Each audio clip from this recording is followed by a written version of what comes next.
What's going on, ladies and gentlemen? This is David Worrell Trading. We have an awesome show for you today. I hope you guys stick around because Adrian is here with me today. It is near and dear to my heart because Adrian is one of the youngest traders to show up into our Discord, and he has been soaking up that knowledge like an absolute sponge.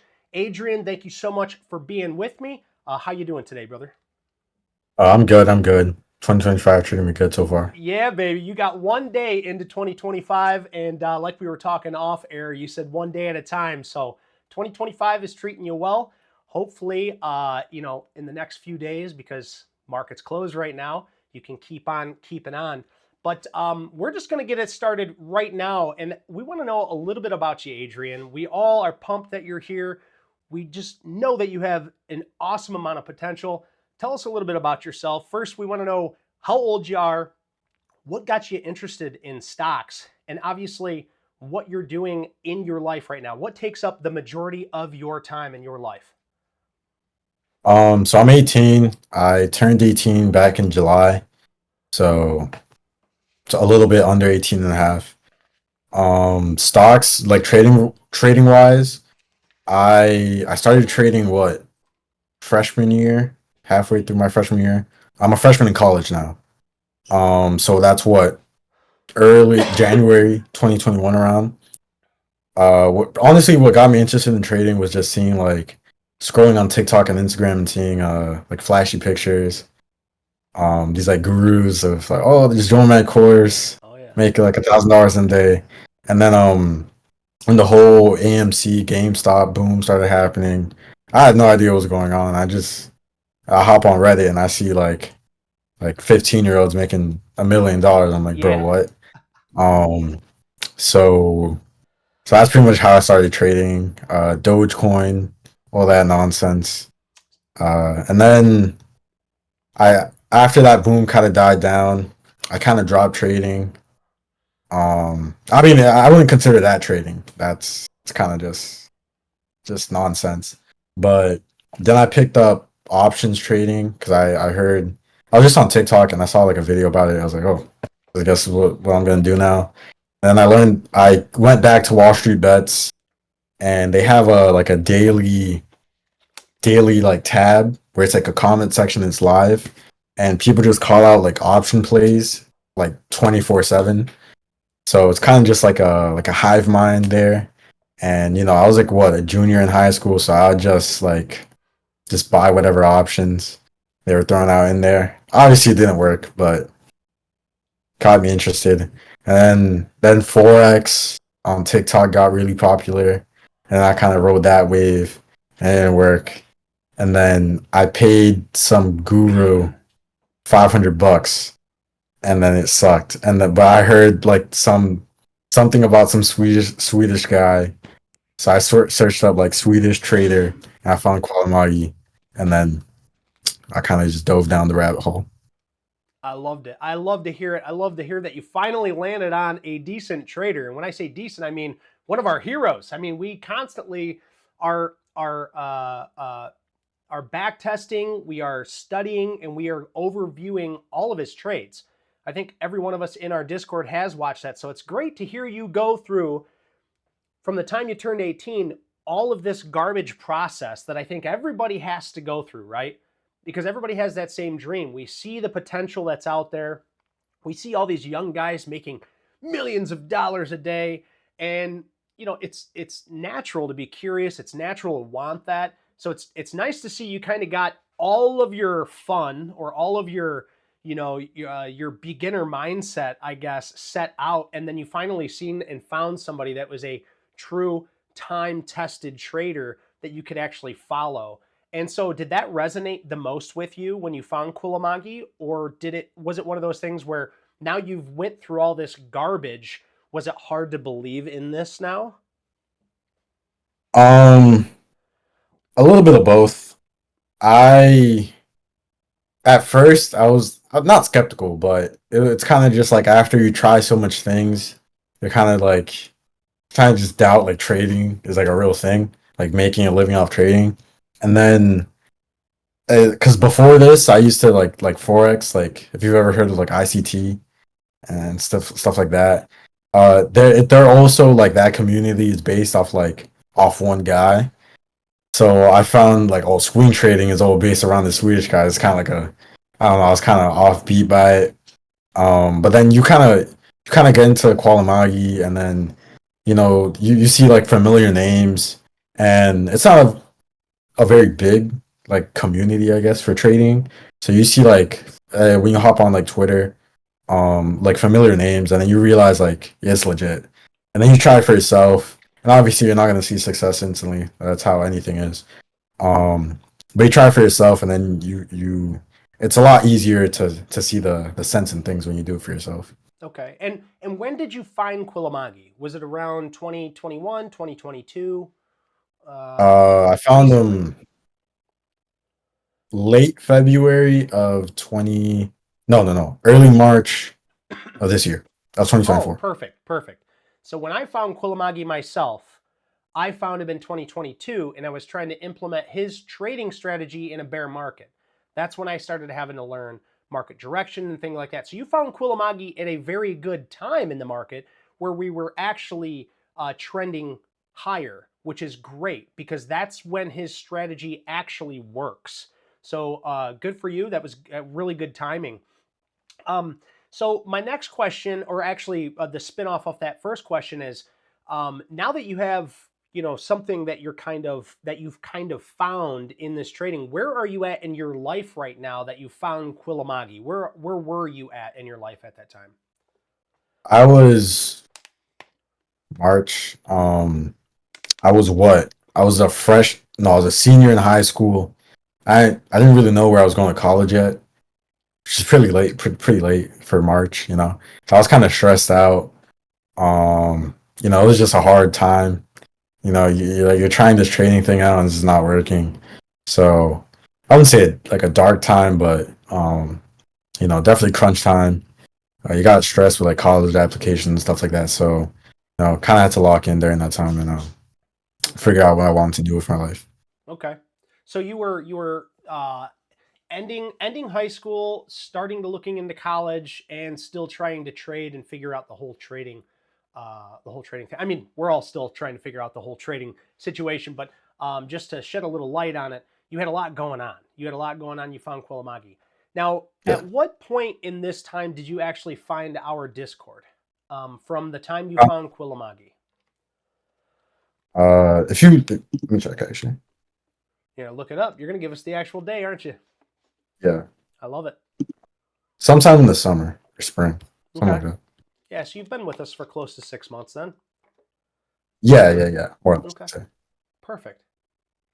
So now that we have that all set aside, we've been through the beginning of your trading journey where you went through a bunch of garbage. You had to swim through this heap of disgustingness to finally find something that fit your niche. Well, with trading or with schooling, with college, swing trading seemed to be a proper application to what you needed because day trading isn't going to be you're not going to be able to be too fond of that while you're going to school, while you're looking for work, while you're doing whatever you're doing. So you found swing trading. Are you still sticking with the same swing trading? Yeah. I'm primarily momentum swing trading. A momentum swing trader. Good. And I like to hear that because you're part of our Discord. You're chatting with us each and every day. I would hope that we are all kind of like lining up in the same way because that's my whole goal is to kind of get a group of traders together, obviously, who are focused on getting better at one type of trading, and that's swing trading, momentum trading primarily. Um, Now, I want to just kind of really cut to the chase, right? You've been trading this whole past year. Where did you end up in percentage wise? Where did you end up this year, Adrian? How well did you do? So I started with a pretty small account, Hmm. $500, I think. Okay. Um, so I used to trade options, like options with breakouts. So if you recall this, like in February, March, the market was pretty hot. Like I wouldn't say like as hot as it is right now in this like December, November. Uh, So it kind of worked out for me. And then going to like March, April, I kind of got smacked because that's when momentum slowed down. yep. So pretty big pullback, but if you look, I switched from Robinhood to Webull, but just Yeah, under 200. baby. and then We're just going to the round name. that up, Adrian. 250%, guys. 250% as And of then the end of this year. That's absolutely amazing, Adrian. Congratulations on that. last 3 months, just 69%. something like that. Holy cow, dude. That's what I like to hear, man. Now, that's a success in itself. That is a success in itself. And you see, what I like about Adrian is right off the get, he's letting you know, he started with a small account. Okay. A young guy like this obviously shouldn't have a ton of money. Just getting started out. I think we all can go back to when we were 18. Hell, I didn't even have $500 in my account. You know, the most I had in my account was probably 10 or 20 bucks when I was 18 years old. So it's great that you were able to save. That shows that you already have the discipline to save, and that you have the ability to take that money and multiply that by hundreds of percent. So congratulations to you. Very well earned. Very, very well earned. With that being said, and knowing that you are more leaning towards Quilamagi, base and trend breakout strategies, momentum trader, what is your process like today? Like what are you looking for? You're looking for like a day by day, like because I'm very particular with how I plan my trading days. I Then think it's that's what I want to important. hear. I All want to right. hear give me the rundown, brother. I want to hear it.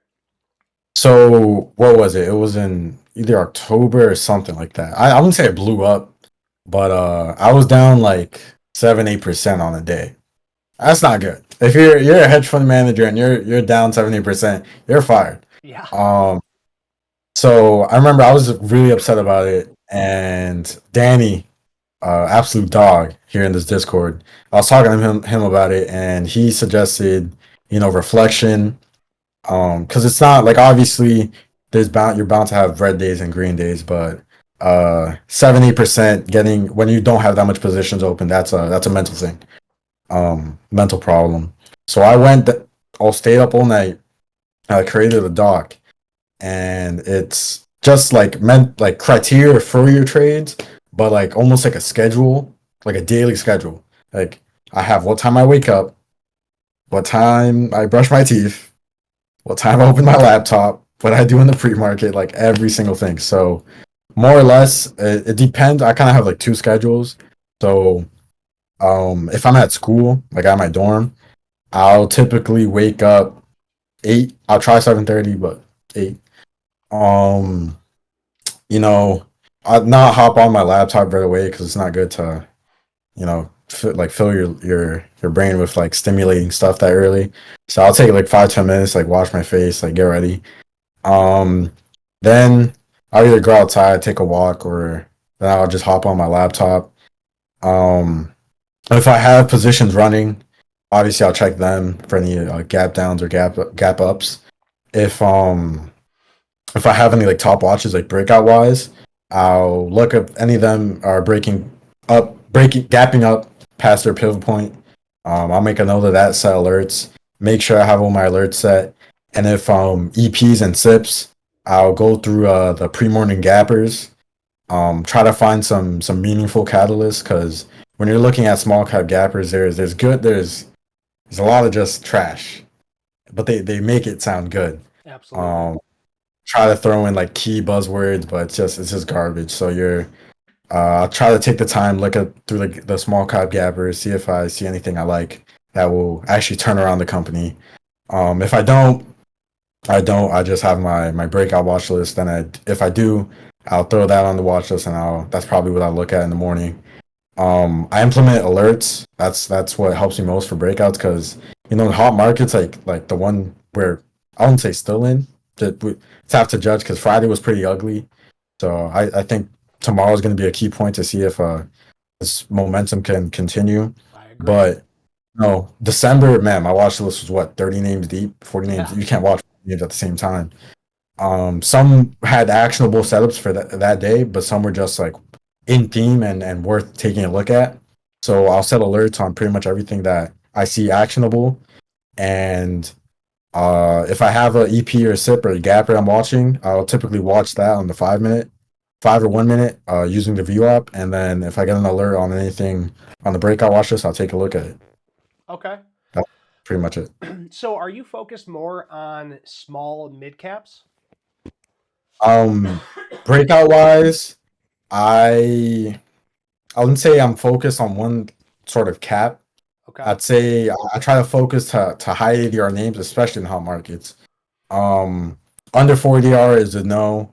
I've started to kind of bring that up in higher momentum markets to six, 5.5, 6 ADR minimum, and $25 dollar volume, $25 million volume, daily. So Okay. I'm looking for liquid leaders.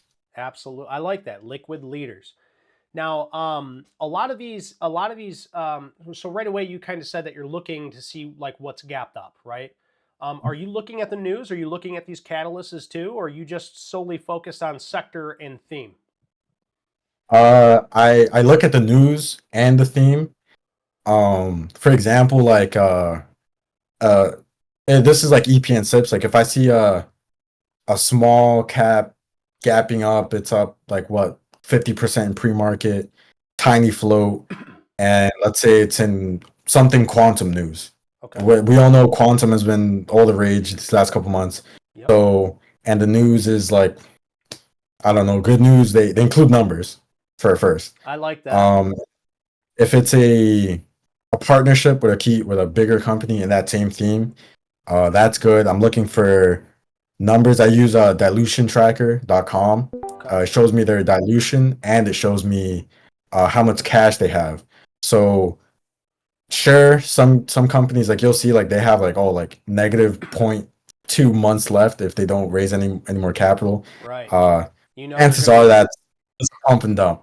Yep. But if I see a smaller cap, they have what, six months left of cash flow until they run out, and they just secured another contract for a couple $1 million. That's a good look, and if it's in theme, that's great.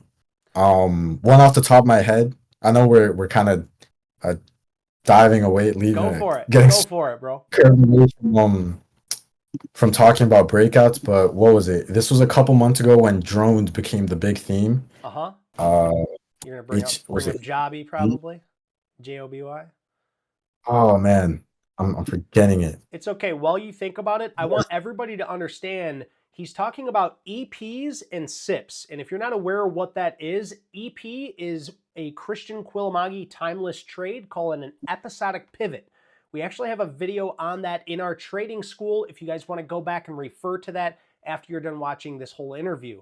Also, he talks about SIPs, which is been coined, I do believe, by Stockbee, which means a stock in play. Forgive me if I'm wrong on that. Is that where you guys are getting that information, right? A stock in play is through Yeah. okay, Stockbee.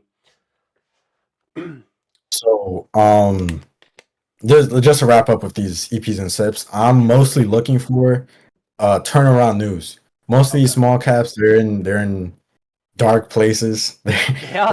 They're on the buck. Uh, so I'm looking for news that could turn around this company, either in theme, great financials, or a combination of the two. Okay, very good. Very, very good. So I like that.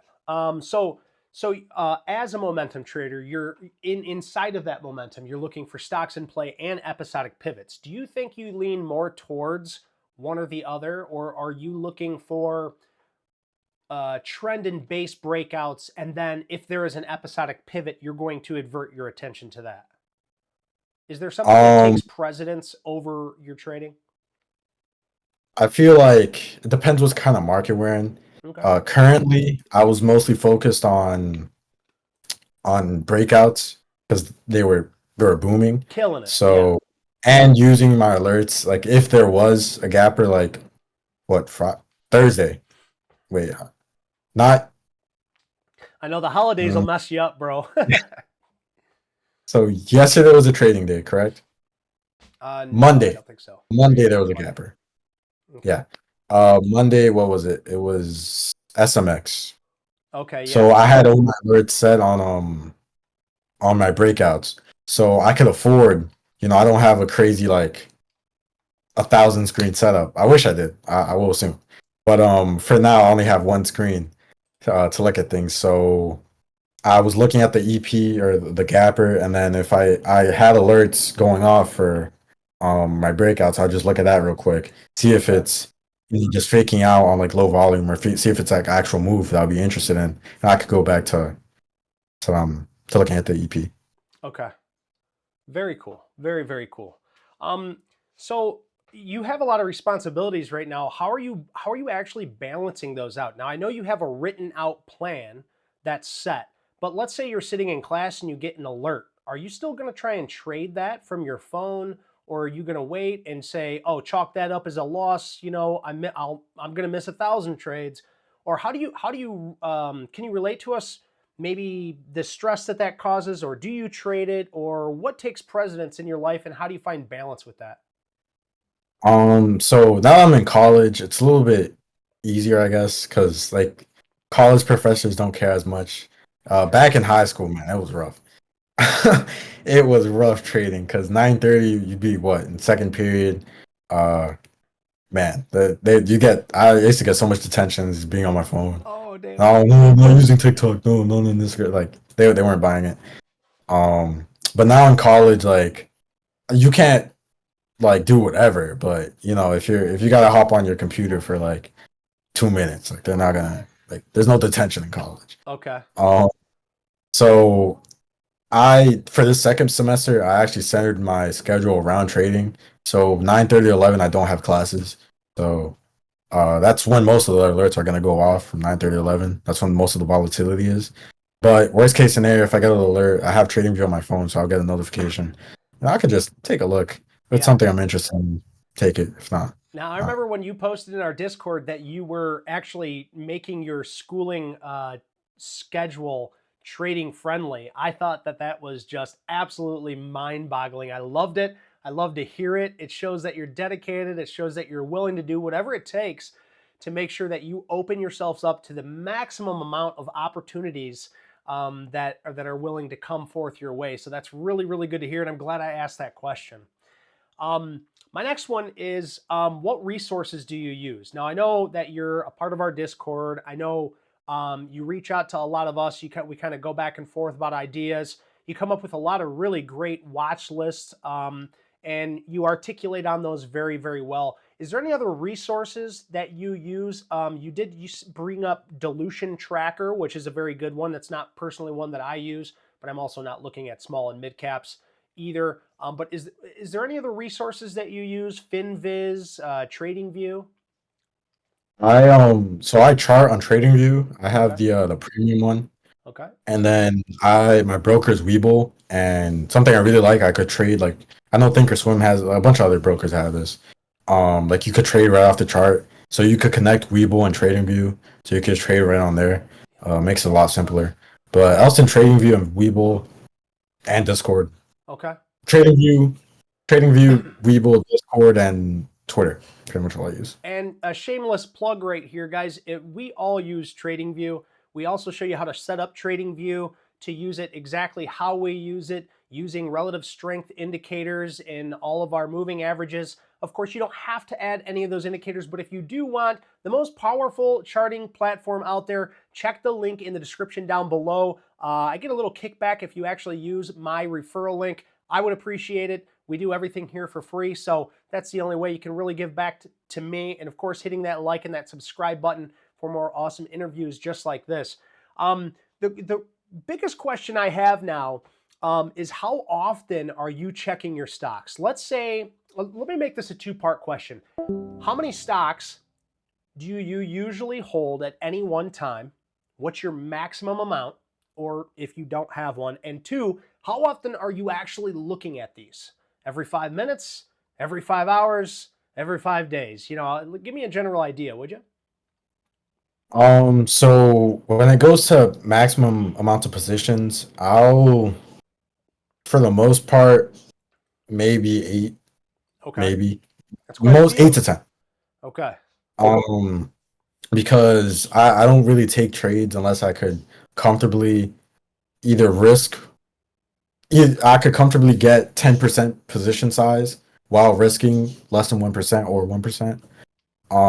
Under 10% position size, I don't really see the point because they could make a 50% move, and it's not really going to move your port. So I have a minimum 10% position size, especially for a smaller account.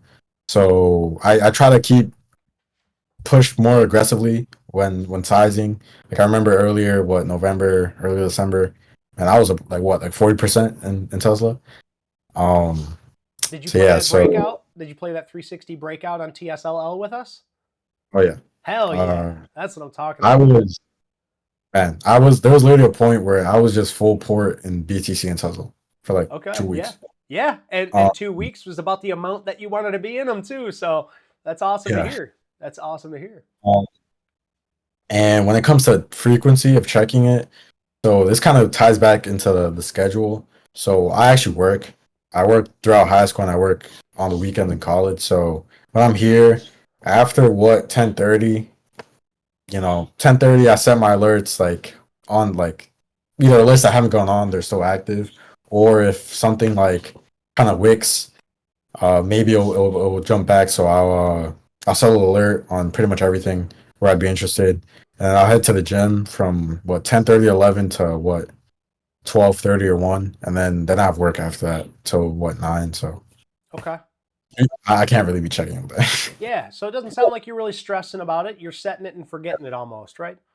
Yeah. That's very cool. Now, have you set any? We kind of went over this a little bit, but I want you to articulate a little bit on this. So bear with me here. Um, have you set any personal trading rules or goals? Now, we went over some of your rules, but if you could dive a little bit deeper into your rules and also a little bit deeper onto like your goals. You're very goal oriented, obviously. So, aside from your rules, what are your goals by setting those rules?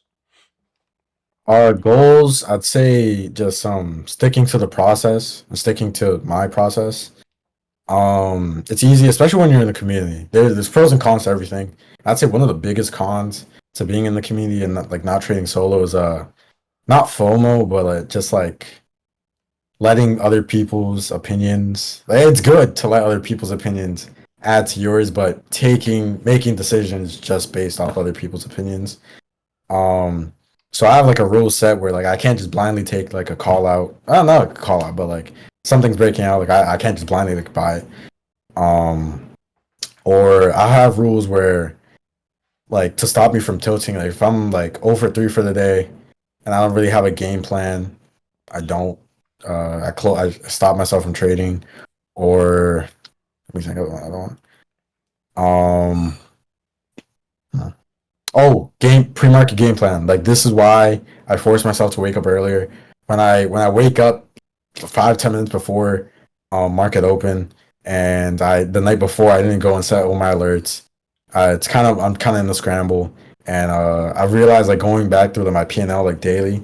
I know I like Webull has like a calendar thing.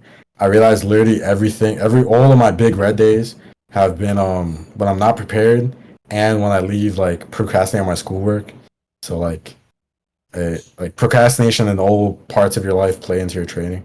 Absolutely. Um, and then you asked about goals. So back in November, early November, I had a goal to by the end of the year finish my with a port of like 5K. Okay. Um, I think I have a message to Danny, which I sent where I sent it. Um, but I hit that, and my goal for 2025 is by December to have a 50K port. I like it. I like it. Um, That's a good goal, dude. That's a really good yeah, goal, and I hope you can achieve that. yeah. Is there any Um, other goals that are related to that trading? Maybe not so much a value on your portfolio, but any type of mental milestones, maybe. just further refine my process until it's like literally like a religion almost. Yes, I love it. um, and I guess just be more disciplined because you could have the best process in the world, and if you don't follow it, what does it mean? Amen to Um, that, brother. very disciplined in all aspects of your life, all my life, I guess. Um, yeah, that's pretty much my goal for trading wise for 2025. So, with that being said, it seems like you're pretty goal oriented, obviously, and you have your rules set in place. Do you do anything to kind of hold yourself accountable if you break any of those rules?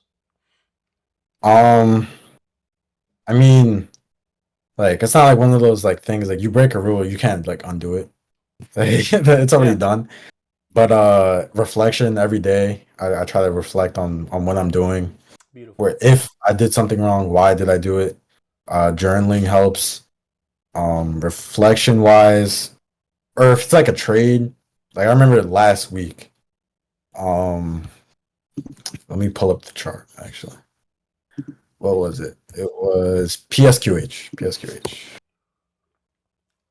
I mentioned that rule about no callouts, and I had this on my watch list for a long time, but I missed the initial break in like the 390 area, Okay. and I bought it at 406, and I just because someone called it out, and I was like, damn, like I was panicking, and I realized like I broke my rule, so I pretty much like instantly closed it after like 5 minutes of just like what calm down, and even though I'd uh, be up a little bit over 20% on this trade, um, I feel like it's dangerous to be rewarded off breaking your Yes. rules.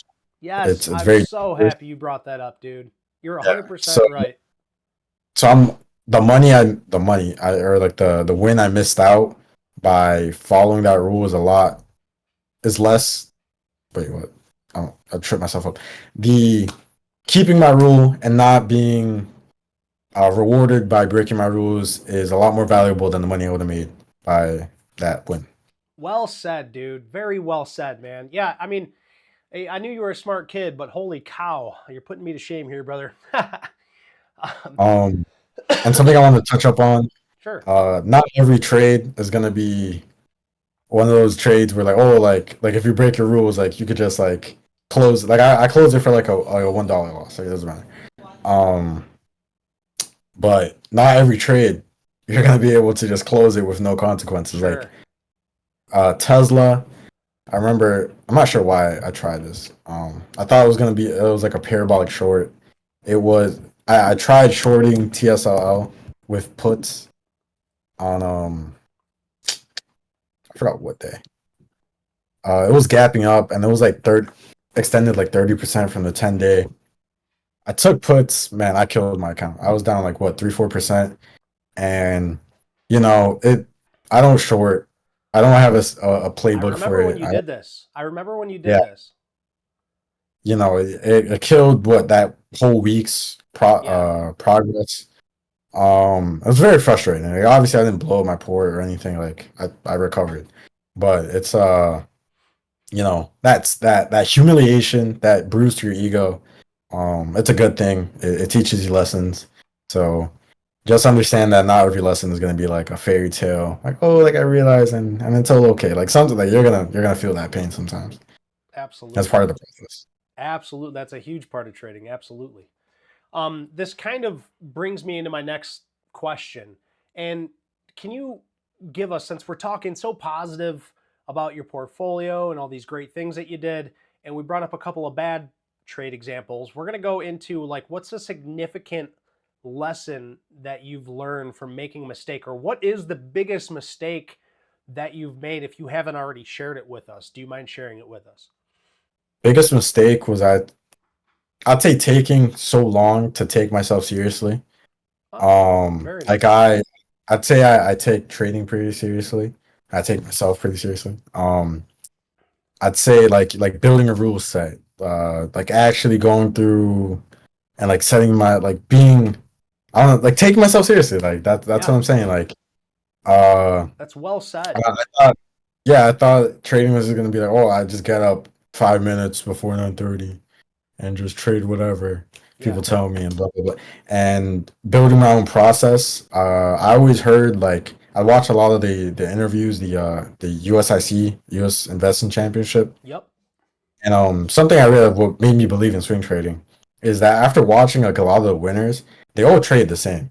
Yes, they Swing, do. trade, it's all the same.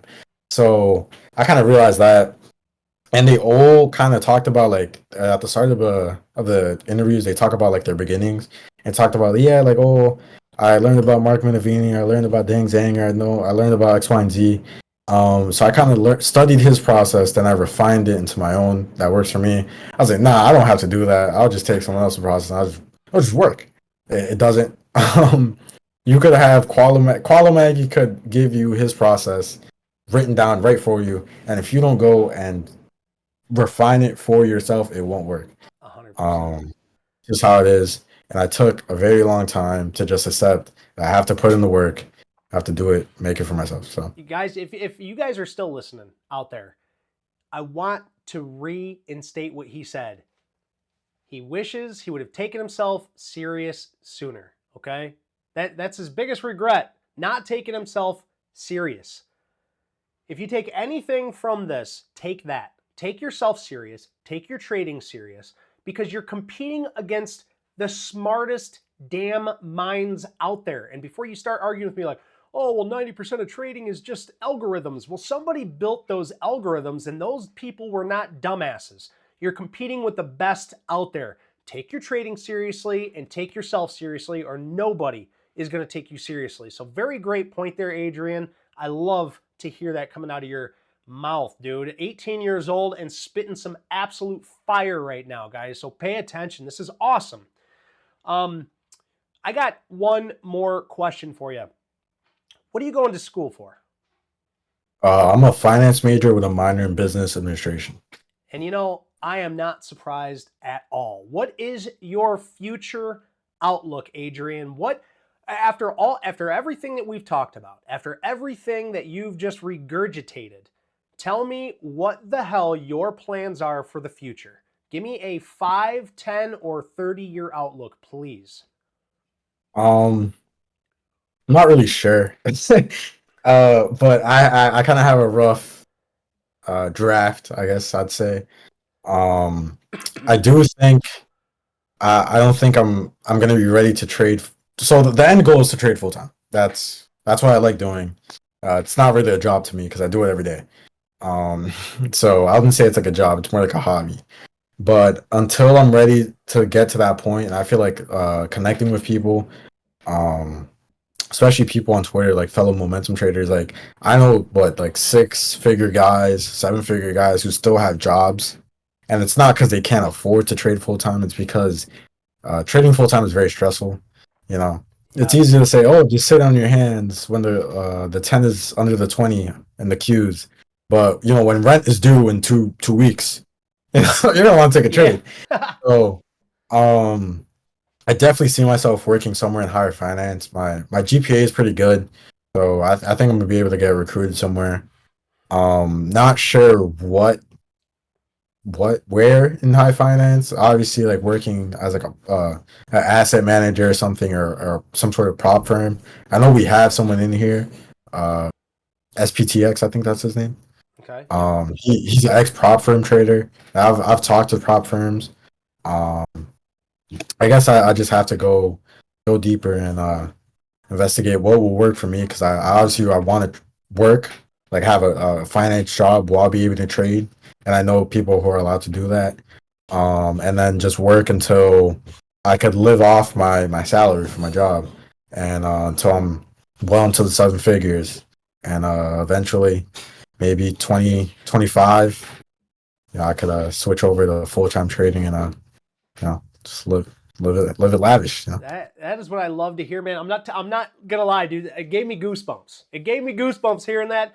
I'm glad to just be a part of your journey. I'm glad to be able to cross your path. I'm so happy that you're part of our Discord because you make up a huge part of this community that we have as swing traders, as momentum traders.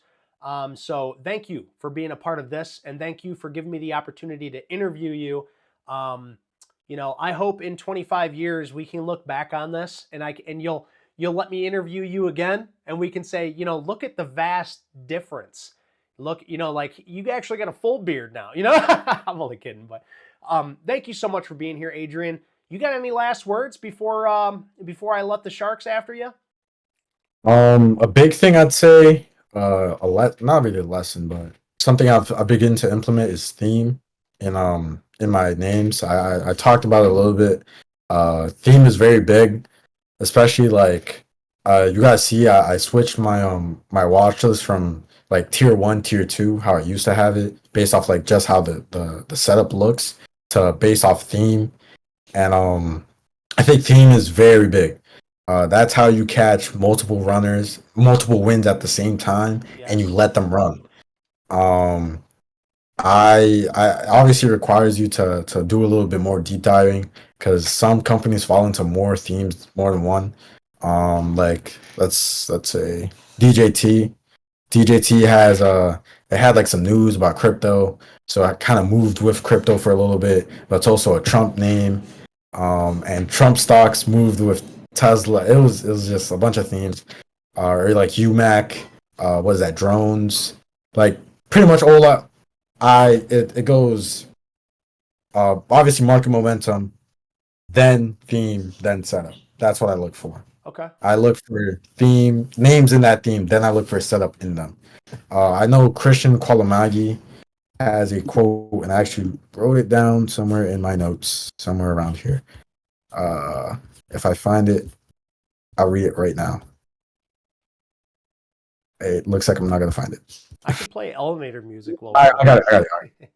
All right. Um, don't look for patterns. Look mainly for stocks that actually have a reasonable change to keep going up. You obviously need a combination of momentum and relative strength, and something that's driving it. It may be earnings, it may be a hot theme, something like that. Keep out of random stocks. Qualifying. I love So it. that's kind of what I've been implementing. I love it, man.